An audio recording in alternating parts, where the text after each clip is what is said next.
Hello everyone, welcome to episode 102 of Chatting with Anthony. For this episode, I'm going to call you to diversify your hope for this life. Now, I'm going to start by saying, I have never, seriously, I'm not going to count sarcasm here, I've never heard someone say, life turned out exactly how I expected it to when I was, younger. How much younger? Depends. Like when you're 60, life might turn out the way you expected it to. Like when you're 65, life might turn out the way you expected it to when you're 60. But when you're 60, life probably didn't turn out the way you expected it to when you're 20. Now, that's not to say it's inherently worse, but there's so many curveballs life throws at us, and there's a lot of stuff out of our hands, really. Even the stuff that is in our hands takes especially if you're like me and you have high goals, takes a lot of self-control, will, grit. I won't even go down the list of words I could use, but it takes a lot to get, I think, what we all want in life. So it's smart to not put your hope and trust into an idea of what life should look like, because reality is life is ever changing, and especially in today's environment, politically, spiritually, physically, even, I guess you could say. Look, we don't know what's gonna happen. Things could get really bad, especially here in America. It's already getting really bad. If you look at Europe, Canada, Asia, things are really bad. And in America, it's getting bad, but I don't believe we're quite at the point that it is elsewhere. And so you look at what's going on elsewhere, especially, Canada, that's a big one I forgot. You look at what's going on there, and it's like, look, we're heading that way. Like, we look over there and we say, man, that's terrible. And it's like, coming to a theater near you pretty soon if we keep going this way, sadly.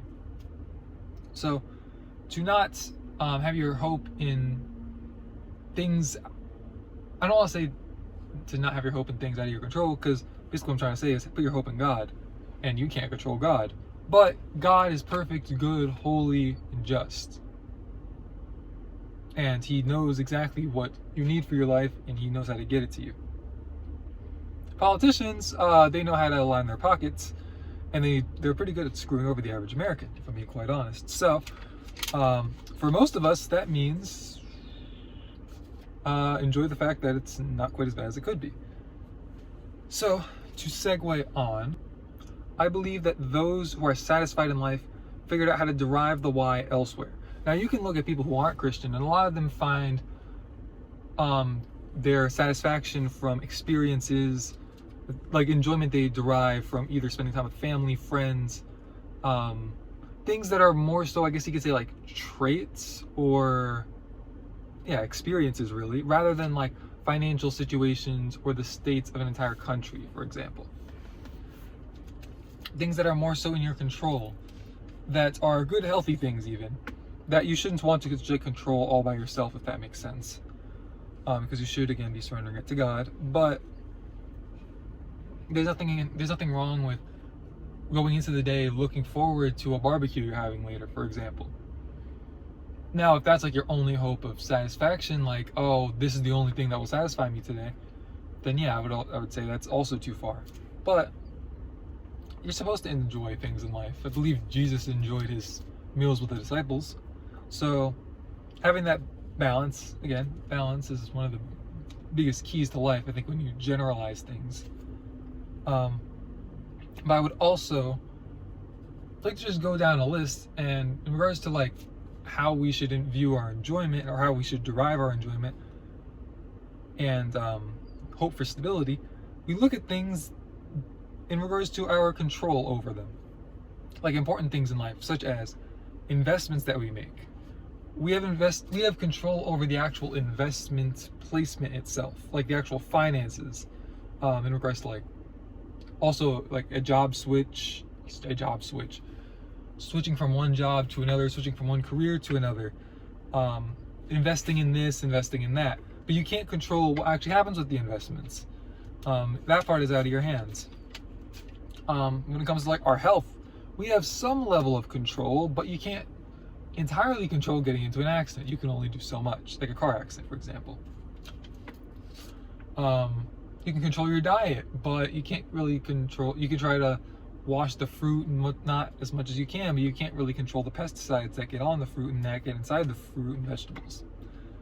When it comes to our prayer life, we do have much control over that. So that's something that I think that we all should hone in on. I need help with that. Pray for me. And pray for yourself while you're at it. There you go. See, I'm helping you out with your prayer life. When it comes with our family, we really don't have much control. Family members come and go. We can't control when family members live and die. We can help them, lead them down the right path to live a good, healthy life, but there's no guarantee that they're gonna, stay healthy or even just be healthy in general. You're gonna have in-laws and whatnot. That part you can't really control either. I guess you can control it if you're a bit toxic, but I won't go down that road. That's another one. So, not a whole lot stays the same when you look at it all in all. These are a lot of the things that we look at and we point to in our life when we say, this is why I'm not happy.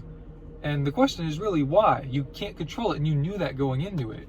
So that makes it pretty much your fault at that point, I believe at least.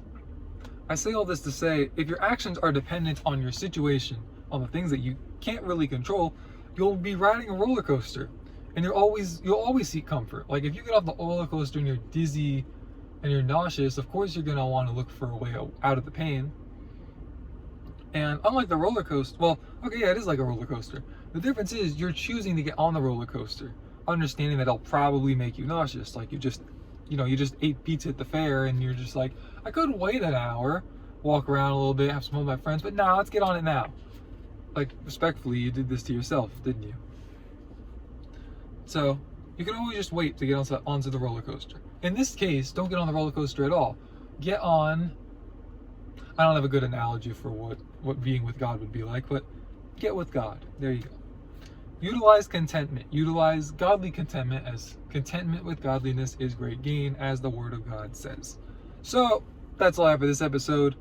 Derive your peace from God. He's the only true source of peace. Stay safe. God bless. See you bozos next time. Right? Right.